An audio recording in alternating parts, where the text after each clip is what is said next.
August 12th, 2018. Just a quick update on the potatoes. A lot of them rotted because the seed was so old, and we've had a lot of rain, and so a lot of them rotted and did not sprout. But some did. Like I said in the previous video, these are Kennebecs.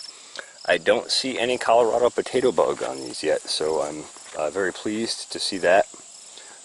Not too many of these sprouted, but the few that did will give us a good opportunity to see how we do late season and whether or not we have the Colorado potato bug pressure late season. And if we don't, then it's possible I might be able to do a late potato crop next year, having better understood their life cycle and mulching techniques and that kind of stuff. I still have not gotten back and done the video on my mistakes on the Colorado potato bug and the potato crop this year, but I will get to that. I would ask my viewers to please be patient. This is a very busy time of year for me. Harvest is starting, and I'm still planting things for fall crops. So, yeah. Anyway, so some of these are up. They're doing really well.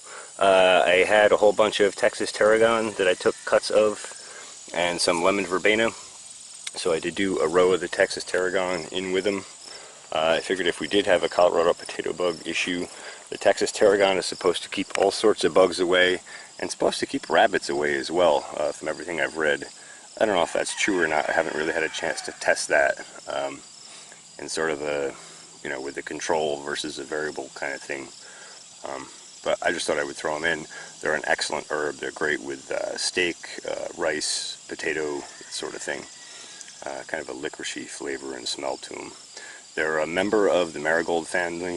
In fact, they're called Mexican marigold and a few other things. The official name on these is Tagetes lucida.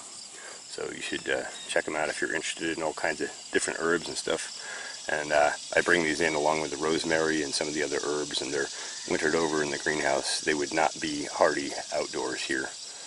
But I bring them in and then resprout them in the spring and take cuts and propagate from those.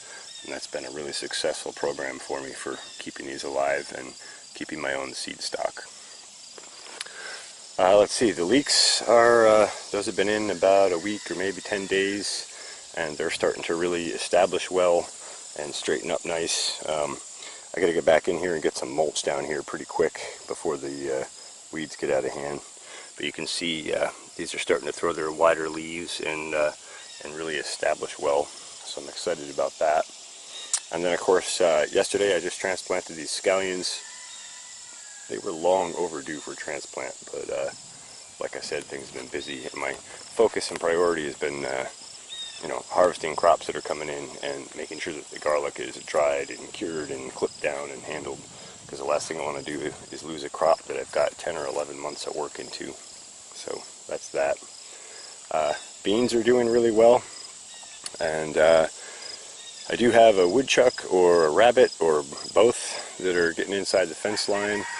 We did go around and put some steel chicken wire lining around the outside of the fence, and they just dug under that, so that just reconfirms for me that I need to improve my fencing infrastructure for this area for next year, for cabbages and beans and the more sensitive crops that those type of animals tend to chew on. I've had people suggest shoot the woodchucks. That just isn't even a viable option here. There's probably 15 woodchucks right in this local area here, and then if you go out into these zones out in the fields here, there's woodchuck holes everywhere. You could shoot 15 of them and there'd be 25 more next year. So really the tactic and technique for that is to fortify your fencing systems. And I'll probably do a video on that in the fall. I have a very good idea of how I want to do that.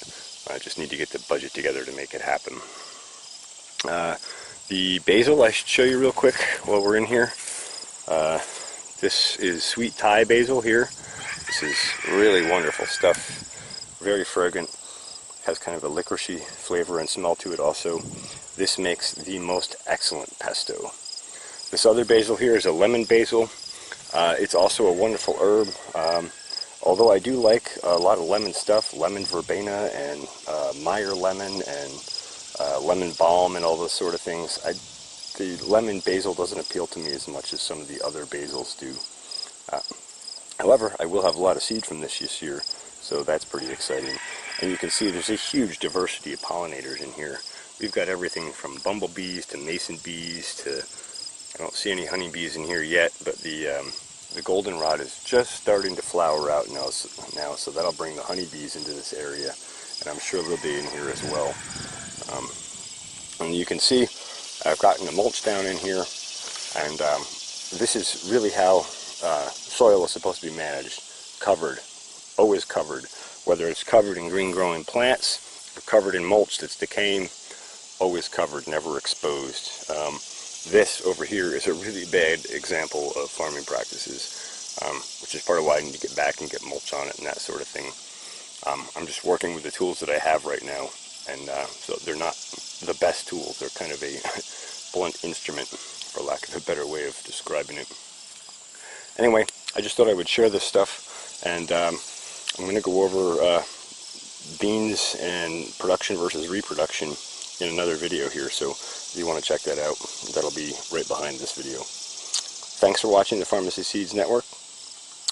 Don't forget to like and subscribe, and if you really want to make sure you get our videos when they come out, don't forget to click the notifications button as well. Thanks for watching the Farmacy Seeds Network.